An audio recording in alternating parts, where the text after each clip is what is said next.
आज हम बात करने वाले हैं न्यूटन के उन 3 महान नियमों की जिन्होंने हमारी समझ को हमेशा के लिए बदल दिया। यह है गति के नियम।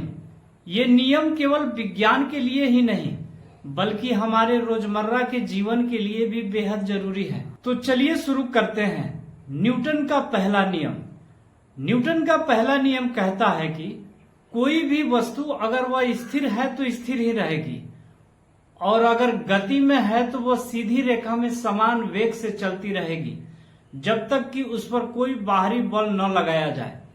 इसको आसान भाषा में समझिए।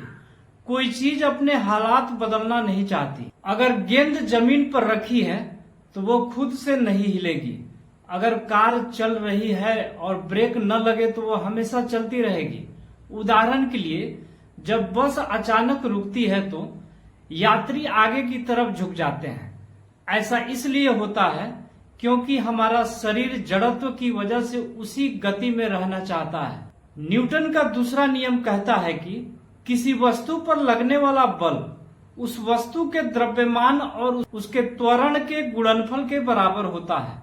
अगर किसी भारी वस्तु को धक्का देंगे तो ज्यादा बल लगेगा। हल्की वस्तु पर वही बल ज्यादा तेजी से असर दिखाएगा।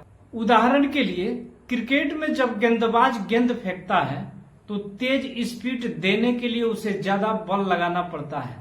साइकिल चलाते समय पैडल पर जितना ज्यादा जोर डालेंगे साइकिल उतनी तेजी से आगे बढ़ेगी। न्यूटन का तीसरा नियम कहता है हर क्रिया के बराबर और विपरीत दिशा में प्रतिक्रिया भी होती है। मतलब आप जितना जोर लगाएंगे उतना ही जोर उल्टी दिशा में भी लगेगा।